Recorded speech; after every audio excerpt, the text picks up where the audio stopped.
Thank God it's over. Holy smokes, man. I've like, as a 49er fan, and as somebody who has blogged and podcasted about the team through, let's see, the 2018 season, I was on NinersWire.com.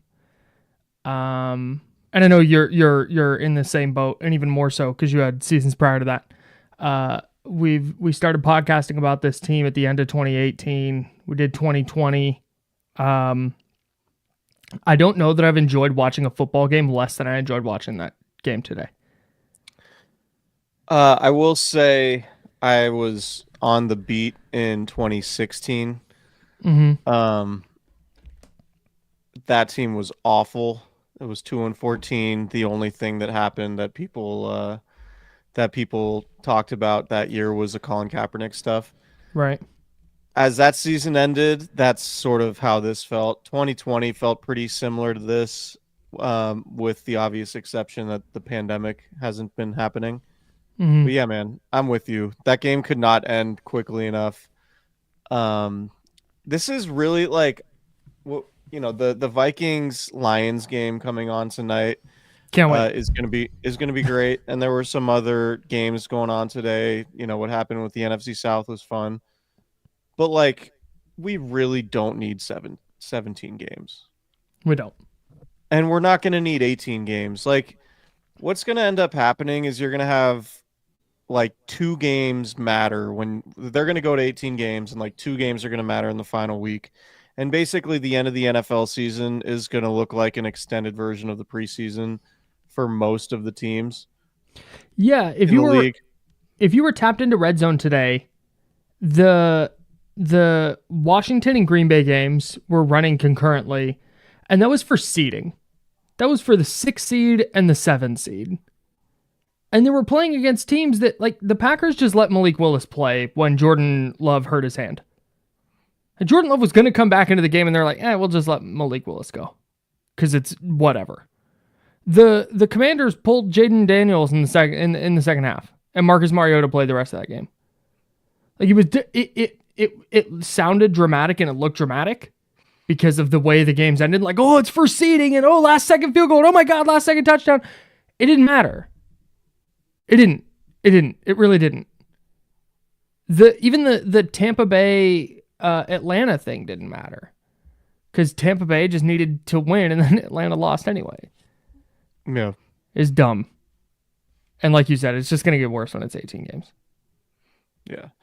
And I understand, like, it's not going to stop, right? The league is not going to stop doing weird things to make money because, ultimately the players are going to make money from that too, right? Like the CBA, the pie is only going to grow and the players share the pie with the owners. So, I mean, we can complain about 18 games and everything being watered down and there being 7 playoff teams and all of that. But I think it's only going to get worse. But I guess, I mean, that's a different subject. We should talk about the 49ers now that the offseason is finally here. Yeah. Or I guess even before that, are there any positives to take away from this season? Can we come up with any? Well, you know what? Let's put a pin in that. I want to talk about today. Okay. I thought Josh Dobbs was fine. He made some good throws. He made some bad throws, and it's like that's why he's a backup quarterback. I don't think that the clamoring for him, which I've seen kind of throughout the year, like, oh man, you got to figure out a way to get this guy back. You don't. He's a backup quarterback. I think there are perhaps 15 other quarterbacks who could have gone out and did what Josh Dobbs did. Backup quarterbacks who could have gone out and did what Josh Dobbs did today. So that was one for me. I don't think the Niners need to bend over backwards to make sure Josh Dobbs stays in a 49er uniform this offseason.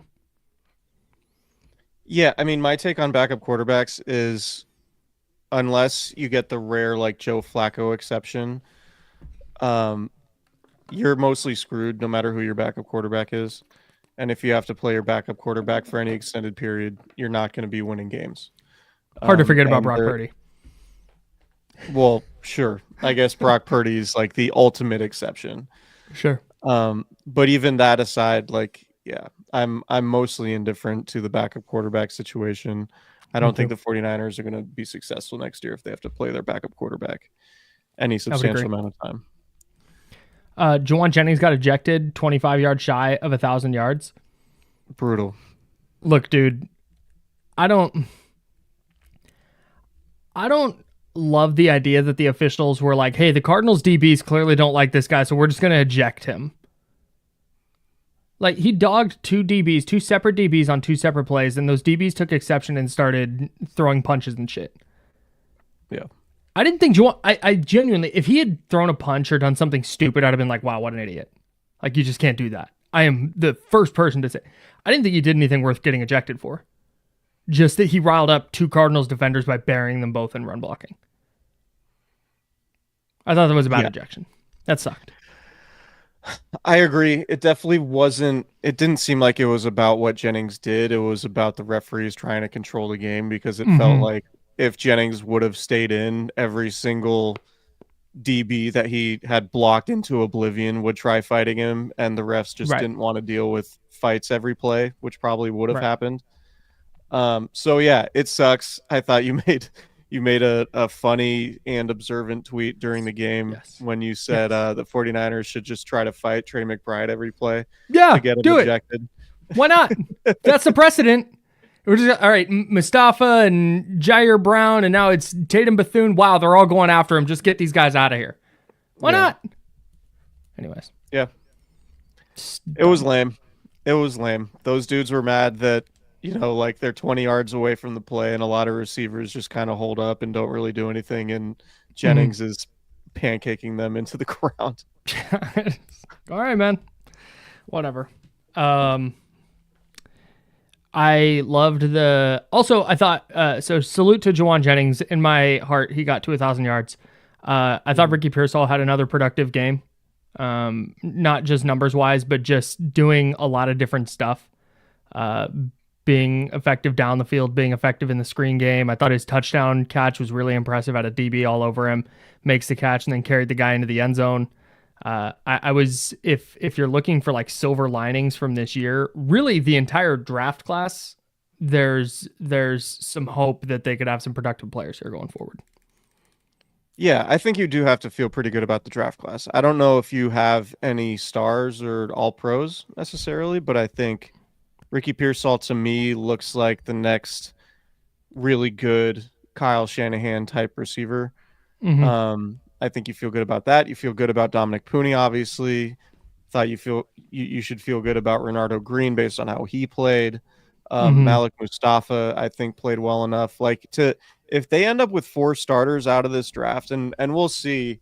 I haven't checked Twitter yet to see if Kyle Shanahan's provided an update on Isaac Guerrero, but it seemed like that was a pretty gnarly injury for Guerrero. When you get ruled out before the offense takes the field again, that's tough. Yeah, well, anytime the cart comes out, like, you're out.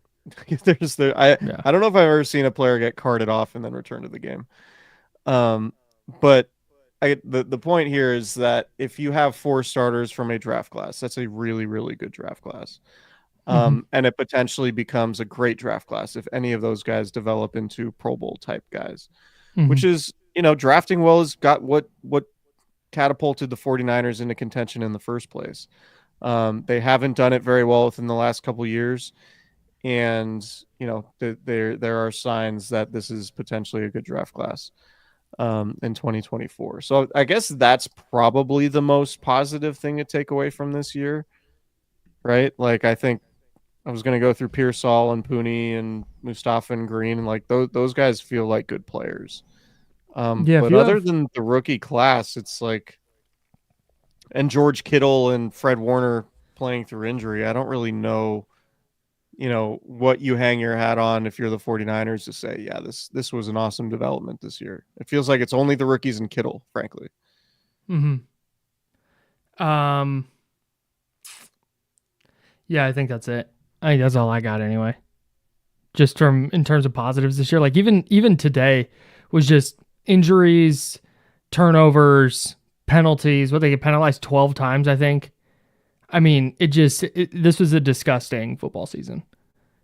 It was bad in every facet. Like if you're a team that turns the ball over and doesn't generate turnovers, you're probably not going to be very good. If you're a team that's injured, you're probably not going to be very good. If you're a team that's penalized a lot, you're probably not going to be very good.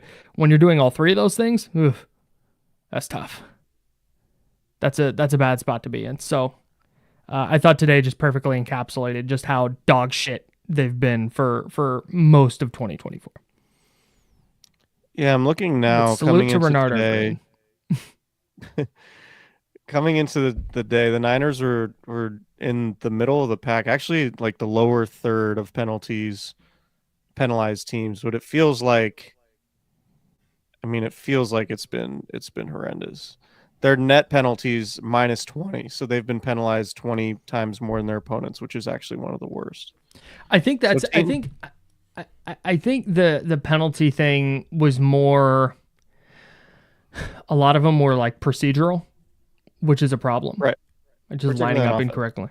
Yeah, and so many of those. I would love to know how many yards they. I don't know if anyone tracks this, but how many yards they lost because of penalties, and how many points they lost because of penalties. Mm-hmm. That was I think I guess kind of the bigger issue was they spent so much time behind the sticks because of false starts and the illegal formations, and then this play was called back because of an illegal man downfield, and this touchdown's called back because of a hold. There were way too many big plays that got called back because of penalties, and I know that's partly because they have guys playing who aren't normally playing and they're banged up and not focused or whatever it was, but that's something that's got to be cleaned up next year. Yeah, I think it goes back to the conversation we've had about getting all of your ducks in a row early in the offseason, getting everybody signed, making sure everyone's participating in the offseason program and training camp, because that stuff does matter. We've kind of been desensitized to the fact that, like, they have veterans. It doesn't really matter if they're practicing in the spring, blah, blah, blah. Like, no, you get to a point where it does matter. And I think this year proved that does matter. You can't just show up a week or two before the season starts and expect to be in good position to succeed in an NFL slate. It just doesn't work like that. There's too much parity in the league. The difference between being elite and being bad is, that margin is way slimmer than you would think it is. And that's why people are that's why coaches are so psychotic about, being productive every minute you're on the practice field. Because these seasons come down to, one or two games, and games come down to one or two plays. And that's the margins in an NFL season are incredibly slim. And the 49ers, I think, have been kind of lucky in the last few years to have these scenarios where, they've had veterans show up late or not participate in the offseason program and then still be very productive. I think it speaks to how good the players are. When you have a year where, everybody's injured, then it feels like it comes back to bite them. Matt Barrows of The Athletic, according to him, Kyle Shanahan said Isaac Guerendo's injury is most likely an MCL sprain. If that's all it is, it felt like he might have gotten off lucky there. Yeah. If that's it, because the ideal scenario there is if a player's going to get hurt, it's not something that's going to bleed into training camp or even worse into next season. Right. Which is if that had been, an ACL or something insane, then it probably does bleed into next season. But if it's an MCL sprain, he's very likely back by OTAs. Yeah. So hopefully some good news there for the rookie. And I think when we were talking about the rookie class, I think Isaac Guerendo was really good the last few weeks, especially as a receiver. Yeah, it's just so many injuries. Brutal, man. Like it felt like he was injured. He was injured during training camp. He was injured midway through the season. He was injured late in the season. It was, and he was injured dating back to his time in college. It feels like the Niners are going to add another running back in the mid rounds of the draft. That's what it feels like. Although they probably shouldn't. They need to add running backs, but not do it with like a day 2 pick. Yeah, or even late day 3. Yeah, just put a moratorium on the running back position until the 6th round. Yeah, I can't have Kyle Shanahan feeling himself and being like, all right, I found one. It's time. Right. We're going back. We're going back to the well. Right. Like we're gonna do an Ashton Genty podcast, I'm sure, at some point. Oh, yes, 1,000% with the 11th pick. Are you kidding me? Yes. Kyle See how Shanahan hard he ran against Penn State? Kyle Shanahan is gonna get asked a question at the combine by somebody if he's considering a running back in the first round. He's gonna say we're considering all positions, and then everyone's gonna freak out and be like, "Man, is Ashton Genty in play for the Niners at 11?" And then when somebody's we really going to know ask, they're going to draft a defensive tackle for Michigan at 11. Dude, Kenneth Grant is going to be a 49er. Send the card in now. Like, what are we doing? No, here's how it's gonna. Here's the other way it can happen. Kyle Shanahan gets asked about Ashton Genty, and he's gonna say he's a real good runner. And he's going to talk about how productive he was. And then Ashton Genty is going to get asked in his press conference if he thinks he's a fit with the 49ers. And he's going to say yes. Right. That's what everyone... Oh, God. That's honestly I hate that question. It's my least favorite content. Like, because, like, anybody who applies for a credential for the combine gets one, basically. Like, if you, you can start your own website and then just say I'm draftgurusteve.com and apply for a credential. You'll probably get one. And then you can ask any single prospect if they're a fit for your favorite team. They're all going to say yes. Post it on social media and just watch your following just grow. I kind of want to go do this. Just hey, do you think you're a fit for the Niners? Like, and here's the thing: no player is ever going to say, "Nah, not a fit." Salute to the player that does, though. I would love it if just one time a receiver was like, I don't know, they need help in the slot. I'm not really a slot guy, so probably not. Yeah, man. I think the only time anything like that really came close to happening was DK Metcalf when he came out. Oh, yeah. Because apparently he had a disastrous meeting with the 49ers. Yeah. I don't know if he ever talks about it publicly, but yeah, heard his meeting was not good. Was it not DK Metcalf who, when he got asked about his meeting with the Niners, he was like, it was bad. Did he? Or say I didn't that? have a good time with that. Or I can't remember if it's DK Metcalf. I seem to remember a receiver recently saying that, but it might have been. I mean, DK Metcalf, like in theory, is the least Kyle Shanahan receiver of all time. Yeah, just a big dude who runs straight. Well, he's a bad player.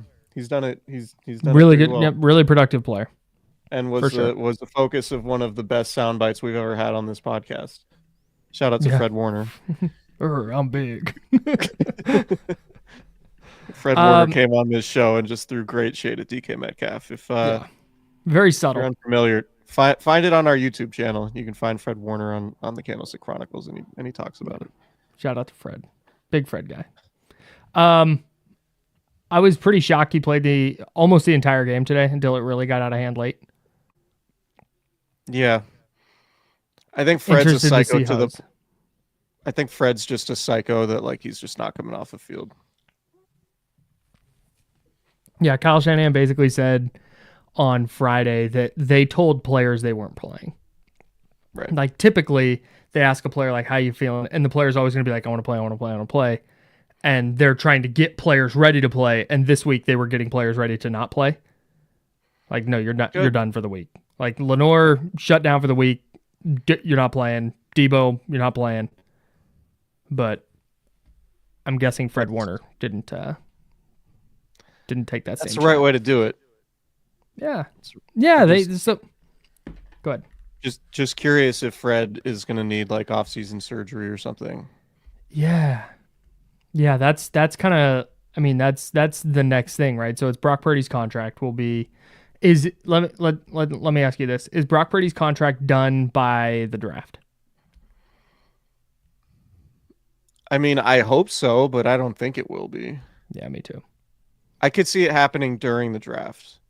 Like I said, I think there's going to be like the Niners might do the thing where they agree to the contract beforehand, but want there to be like this media firestorm about them being interested in a quarterback. They don't take a quarterback at 11, and then they announce the Purdy contract immediately after.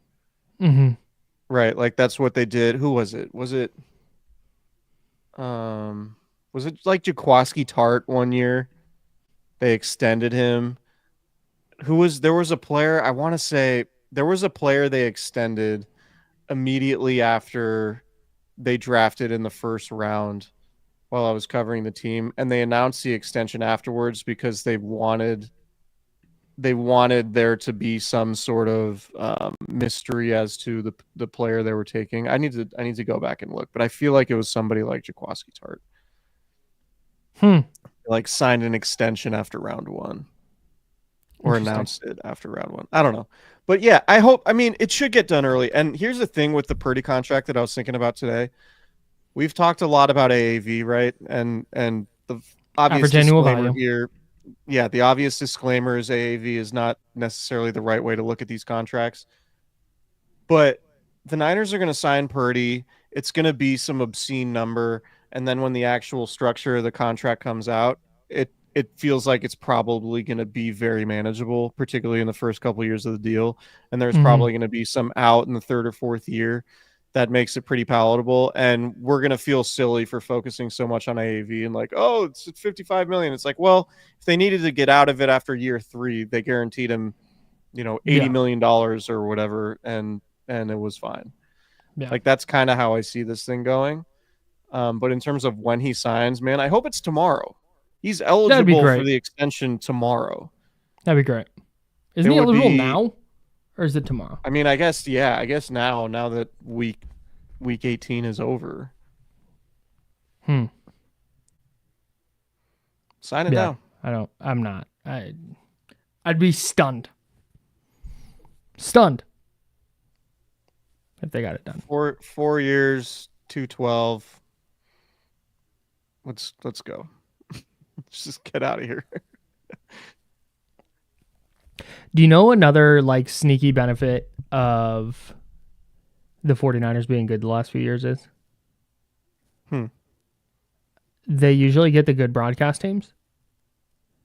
It feels like it's been a while since we got a Chris Myers, Mark Schlereth broadcast, and holy shit. Oh my God. So they were so dedicated to the this game means something storyline, and my brothers in Christ, no, it didn't. For the players on the field, they were going to play hard. They wanted to win, no doubt. You don't suit up to try and lose. Like there was nothing to play for. This game didn't matter.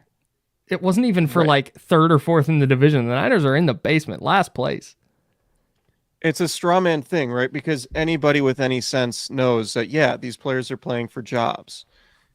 And, some of them are playing for livelihoods, and some of them, you got to play hard so you don't get hurt. You protect yourself, right? Like, obviously, it matters to the guys on the field. No one's saying it doesn't matter to those guys. What we're all saying, and we're correct in saying, is it doesn't matter to the rest of the world. Right. It doesn't matter to the vast, vast majority of the football watching public. So I think it's always funny when it's like, oh yeah, it matters to you're selling it so hard. I'm convinced Schlereth is like somebody has a Mark Schlereth drinking game where they're like, every time Mark Schlereth uses a football cliche or says the word football, like football field or National Football League or football player or just football or War Daddy. Or War Daddy, there's a drinking game involving football cliches and the use of the word football in particular. And like, what's funny is if you're in our position, like as media members and writers, I don't know about you, I don't know if I ever wrote the word football while I was covering the 49ers. Like, when do you use the word football? Like, it's not often. It's not nearly as often as you think. You should search Niners Wire the term football and see how often it comes up, because it's probably not a lot, because everyone assumes that the content is about football. So it's always funny to me when like, you got to hold on to the football. It's like, yeah, holding on to the ball works too. Like you don't have to say football. You don't have to say football player. You can just say player. You don't have to say football field. You can just say field. You know what I mean? It's just funny. Yeah. Like football people really love saying the word football. Nobody loves offensive linemen more than football guys. Offensive linemen doing anything, Right, is another big football guy thing. Oh, the look big at the way uglies. he stood. The big.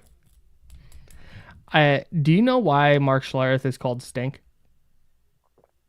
Not specifically, no. The story I heard, I don't know if this is true, so please take it with a grain of salt and a shot of tequila. I'm pretty sure it's because he used to piss himself before games, so he would not smell good to try and impact the opposing line. I mean, And there are people who just call him Stink.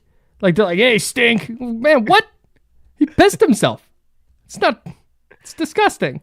I mean, listen, Kyle, So when you're trying to win games in the National Football League, it all comes down to the trenches, and you're doing everything you can to make your opponents on the football field uncomfortable. Sure, And man. it's just all about winning football games. It's just classic war daddy behavior. You think this doesn't mean something? I've pissed myself for this. Insane. Oh man. Anyways. Yeah, I think honestly, I think it's a bit. I think Schlereth is determined to use as many football hardo adages as he can because there's somebody like keeping count somewhere. And That's also like that's his pitch. That's his one pitch. It's what he's got. So salute to Mark Schlereth and Chris Myers. I didn't think today mattered, but man, they convinced me otherwise. Just a hard sell. Chris Myers at one point in the third quarter when the teams were like going back and scoring, back and forth scoring, he goes, "What a game!" So yeah, that's one word for it. Niners came up 40 plus points in consecutive weeks. First time since 2015. It's just, I mean, the defense hasn't been very good. Cardinals 4 for 4 in the red zone, 2 for 2 on fourth down, 3 for 3 goal to go. Yeah, I'm not gonna dog Nick Sorensen for this year. That's probably not a popular thing, but Robert Saleh wasn't a good defensive coordinator either his first couple of years. And then all of a sudden you get Nick Bosa with DeForest Buckner and you get Dee Ford and you have Fred Warner in year 3 and all of a sudden, year 2, and all of a sudden you're cooking with gas. And you get a healthy Richard Sherman playing like an all-pro. They got Kowalski for you. I mean, they've got Jimmy Ward playing. Like they just all of a sudden you get players in and the defensive coordinator looks a lot better. So I think keeping Nick Sorensen's probably the right move, but man, 87 points in the last 2 weeks is a bad look. The defense is designed to have a dominant offensive line. Defensive line. I'm ready for the season to be over. Buddy, and so close. they've had, with the exception of Nick Bosa, a bunch of average to well below average players along the defensive line where it used to just be loaded with studs. And it's kind of weird. That to me, aside from Brock Purdy's contract, just getting that done, making sure you have a dominant defensive line again and not just like trying to patch up together, a very mediocre unit has to be a top priority for them. Yeah, I'm with you. Like the offensive line's going to get a lot of the attention just because you got to protect the quarterback and offense and this and that. But they need it's like they started feeling themselves on the defensive line and thought that Chris Kassir could just turn anybody into prime Reggie White. And so they neglected it in a way that I don't think you can do if you're going to be as defensive line centric as they are. Like what's the last major resource they've put in?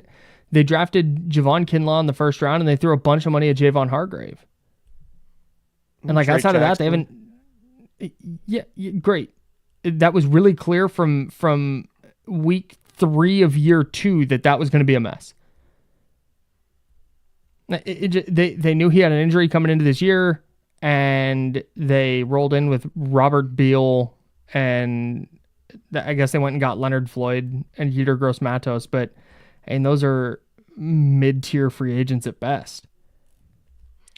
I don't even think those guys were that bad. I mean, Floyd was fine. I mean, he was pretty average to maybe slightly above average, but like they just didn't get anything from their defensive tackles Yeah.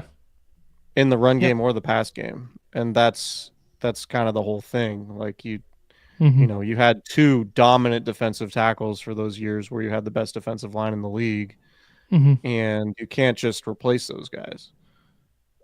With you trade a seventh round pick for Malik Collins, and Jordan Elliott is a regular tier free agent, like nothing Hmm. particularly special about him.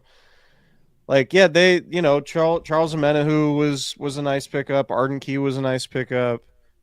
Um, Cleveland Furl was a nice pickup years ago, but they didn't really hit on any of those types of guys this year. Yeah, but again, this is kind of like what I'm saying. Is Charles Omena who Yeah. they traded a sixth round pick for? Malik Collins, good year this year. He's fine. They traded a seventh round pick for him. Who's the other? Cleveland Furl, low tier free agent.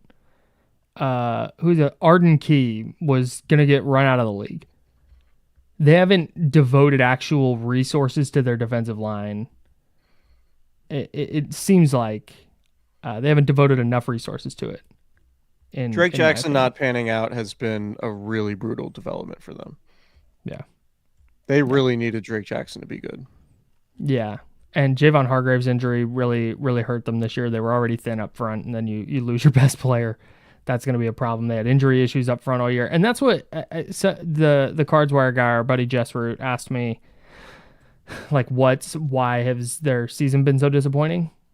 And it's like the injuries are the easiest thing to point at, and I I think the Super Bowl hangover stuff is real, especially when you consider stacking 4 out of the last 5 years and all this other stuff. But it really is like the injuries aren't an excuse necessarily because they played poorly. Even if the good players they did have healthy, the players they did have healthy didn't all play great. Um, but man, when you start talking about this season and just how different it would look if they had Javon Hargrave, if Nick Bosa was healthy all year, if Christian McCaffrey was healthy all year, Brandon Ayuk's healthy all year. Like everything just kind of starts to look a little bit different. And I think as we talk about the defensive line and some of their struggles there, like Gross Matos was hurt for a lot of the year. Um, they didn't have the depth to withstand the amount of injuries they had, particularly on that unit. I think it's time for Yeah. an overhaul. So the stat for me is like, what was it? Christian McCaffrey, Brandon Ayuk, and Debo Samuel combined for 40 touchdowns this year. I would like to. I think that stat. I think that stat should be adjusted to games played. Sure, Frankly, but the point being that those guys combined for 40 touchdowns this year. They got four this year, and the only one who scored touchdowns was Debo. No touchdowns on the season for Ayuk or CMC, which has to yeah, do obviously with availability. But even like Brandon Ayuk played 7 games and didn't score a touchdown all year. yeah, yep, yeah. He only Slow had start for him, then he got 374 hurt. yards. Yeah. Tough. So like I think yeah, injuries, availability. Trent Williams has always been one of the most important players on this team. He wasn't available hardly at Mm-hmm. all this year. Mm-hmm. Um, That's it. That's as we talk about all this, and I guess this is we can kind of put a bow on this here if we want, but the biggest thing to me is as we assess this year and as we move into the offseason and we start talking about what they need to do and what they need to change, to me this was it was a bad year. It was a failed year in every sense. Like we tried to find silver linings and there just aren't that many. But for me, the what we saw this year was a bad year, not proof of concept that what the 49ers are doing doesn't work anymore. yeah, I agree. So that's why I'm really intrigued to see how they address some of these issues. And we'll talk a lot about this throughout the offseason. We're not going anywhere just because it's offseason time.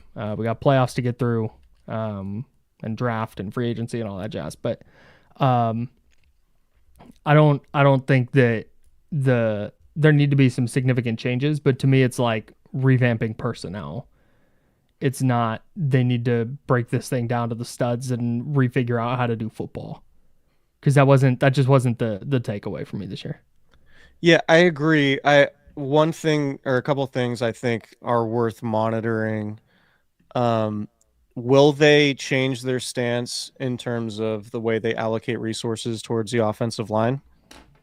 Mm-hmm. Like, will they be more willing to, invest premium resources in the offensive line rather than just skill guys and patching the offensive line together? Mm-hmm. Because the offensive line was really disappointing this year, even Yeah. aside from Trent Williams' injury. Dominic Pooney was good, but it didn't really feel like you feel great about any of the other positions. And even left tackle, like, I kind of think Trent Williams' future is in question. Like, there's going to be locker room cleanout on Monday, and I'm sure Trent Williams will talk to reporters. But like, my guess would be Trent will say, "I don't know if I'm coming back next year. Let's see how this ankle heals up." Right? Like, I know Trent's talked about wanting to play long, but like, it's not always super clear immediately after the season, if a guy like how a guy feels about it. Mm-hmm. So it could be that like it's June or it's, April and the draft's coming around and Trent's like, yeah, my ankle is not responding. And I really, I'm 36 years old. Like, I'm not sure that I'm gonna come back and like want to play, into my late 30s on a bum ankle. Like, we don't know that Trent Williams is coming back. So that's a huge thing to keep an eye on. Yeah. Um, but no, I want to see if they're willing to invest premium resources into the offensive line, and I want to see how they handle special teams because Yep. I think Man. a very valid criticism of Kyle Shanahan has been his hands-off approach to special teams. Yep. And just, hey, don't screw this up for us. We're going to be good enough on offense and defense. Special teams just can't screw it up. It's like, man, you got fake punts working on you. You've had kick blocks. You've had a terrible kicker all year. Like, And you just this is cannot. years. Right. You can't be this bad on special teams and expect to win. You just can't. Yeah. That has to that do something creative one time. Do a fake punt on purpose. Like, no, seriously. Like that's I don't want to break open this can because we could go 45 minutes on it, but it's like you watch these other teams that are like in the playoffs and doing stuff. And again, the Niners have had a ton of success. So this isn't like Kyle Shanahan's fatal flaw or anything. But when you're looking for ways that the 49ers can get a little bit better, that's it. Let the special teams dudes have some fun and contribute every now and then outside of, hey, we're just going to try and punt it in a way where they fair catch it or it goes out of bounds. And on kickoffs, we're just going to kick it out of the end zone and don't return it and fair catch it and just make sure special teams doesn't do anything. Like, that sucks for those guys. Anyways. Yeah, I agree. I think I don't know. It feels like Jake Moody's gone. It feels like Brian Schneider's gone. Mm-hmm. They just extended Mitch Wishnowsky. I'd imagine he'd be back. So we'll see. I'm very curious to know about Mitch's back injury. I guess very curious is strong. I'm curious to know about his back injury, like how bad by it? I'm interested to know about how serious his back injury was to keep him from punting. Did Pat O'Donnell do enough to win the job this year, Chris? Your thoughts? Maybe. Atta babe. Maybe not. We'll see. Well, yeah, no, we will see. We will see. We'll see. I'm just going to ride that fence until the 49ers draft a punter in the 4th round again. Time will tell. Yeah, that's true. Bryce asked Gerard Mayo, DC. No, they're not. I don't think they're firing Nick Sorensen. Sorry, guys. If they do make a change at DC, which I don't think they will, but I think it would probably be Jeff Ulbrich, right? Yeah, that would be my guess. Or Saleh if he wants to come back. Yeah. I think that's the one. I think that's the only... If they hire Jeff Ulbrich, it would be because they were dissatisfied with Nick Sorensen and fired him. If Robert Saleh called Kyle Shanahan tomorrow and said, or I guess he's doing Packer stuff, so whenever the Packers are done with the playoffs, if he said, I would like to be the DC next year, I think Kyle Shanahan would make that change. Yeah, I don't think Sorensen was bad. To your point, like, D'Amico Ryans got off to a rough start his first year. Robert Saleh got off to a rough start his first couple of years. Mm-hmm. I think the scheme they play is so dependent on personnel that you're not really going to have a defense where the sum is greater than the value of its parts, right? Mm-hmm. Like, I think it's going to be like you need really good players on defense for the defense to be good. And when you don't have really good players, you don't have a defensive coordinator who's going to scheme it up and give you an advantage that way. That's kind of, if there's a criticism of the type of defense the Niners run, I think it's that. It's that it's so dependent on there being elite talent that it's not one of those units to where you have a really great coordinator who knows exactly what to do schematically, and he can get, a bunch of backups playing at like a top 10 level, right? It's like with this scheme in particular, you need talented dudes for it to work.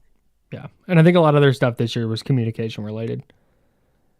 Yeah. Just guys being in the wrong spot, carrying the wrong receiver or whatever it was. And I think that has more to do with the fact that you had a bad player in Devondre Campbell playing linebacker.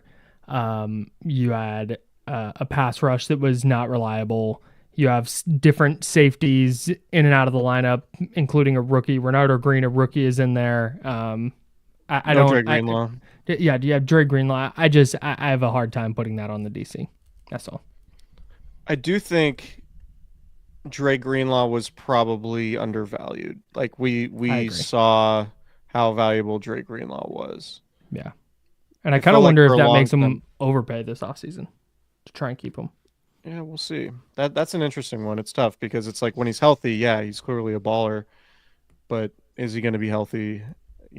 How reliable is he going to be? But yeah, that was another takeaway for me. It was like we knew Dre Greenlaw was a good player because of particularly like all the splash plays he had as a rookie in 2019. But like down to down, just like a much better player than I think he got credit for because he was playing next to Fred Warner, and Fred Warner took a lot of that shine. Mm-hmm. Rightfully so. But Dre Greenlaw to me is like probably a top 5 linebacker in the league. Yeah, I think so too. Fascinated to see how his free agency plays out. Fascinating. Okay, I'm done talking about the 49ers now. Yeah, me too. We both got in-laws tonight, so yeah, salute to us. Hey, not to brag, but we got in-laws. Got responsibilities, family responsibilities. So yeah, we'll be back this week. We'll have some kind of post-mortem. Start looking ahead to the draft and free agency, and yeah, maybe there'll be some news coming out of locker cleanout day on Monday that we can discuss.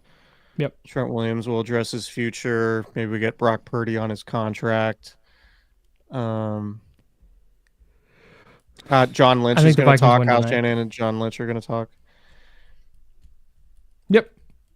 You're going Vikings tonight? Yeah, I got the Vikings tonight. It's in Detroit, right?